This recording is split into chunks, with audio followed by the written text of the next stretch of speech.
Bonjour, je suis Isabelle Landry pour ceux et celles qui ne me connaissent pas. Aujourd'hui, on parle d'un réflexe très répandu chez les parents. Crier.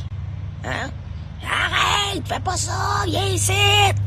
Crier, ça donne l'impression d'avoir du pouvoir, mais en réalité, ça fait l'inverse. Quand on crie, le cerveau de l'enfant déclenche une alarme. Son corps se prépare à fuir, attaquer ou figer. Résultat de tout ça, soit qu'il se met à crier lui aussi, ou soit qu'il se referme complètement sur lui-même. Soit il va pas écouter, mais en réalité, c'est juste qu'il n'entend plus, parce qu'il est en alerte.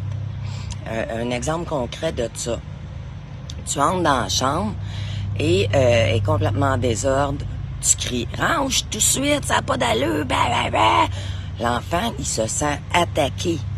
Il va se défendre ou il va traîner des pieds. Maintenant, essaye quelque chose de nouveau. Respire un bon coup, là. Mets-toi à sa hauteur, puis dis calmement, mais fermement. Écoute, dans 5 minutes, on part. Je veux que tes jouets soient dans le bac rouge avant de mettre tes chaussures. C'est clair, c'est précis, c'est smart, mesurable, faisable. Un autre exemple pédagogique pourrait être que ton enfant renverse son verre d'eau. Là, tu te mets à crier « Hey, fais attention, t'es toujours en train de tout salir, baba! » L'enfant va se sentir maladroit puis honteux. Si tu dis « L'eau est par terre, va chercher une serviette, on va nettoyer ça ensemble. La prochaine fois, fais attention. » Tu lui apprends à réparer son erreur tout en gardant la connexion, sans créer de peur, tu sais. Une astuce aussi, donne un ordre clair au lieu d'un reproche. Utilise des phrases courtes comme « mets tes chaussures, ramasse ton manteau, éteins la lumière ». Puis quand c'est possible, propose un choix limité. Tu veux te brosser les dents avant ou après de mettre ton pyjama. Ça évite l'opposition.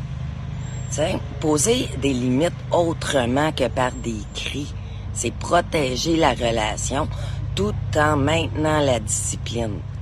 Puis ça, sur le long terme, ça va changer complètement la dynamique familiale chez vous. Et toi, quelle phrase ferme mais calme pourrais-tu tester aujourd'hui? Mets-moi ça dans les commentaires. Merci d'avoir été avec moi. À bientôt pour une prochaine petite capsule.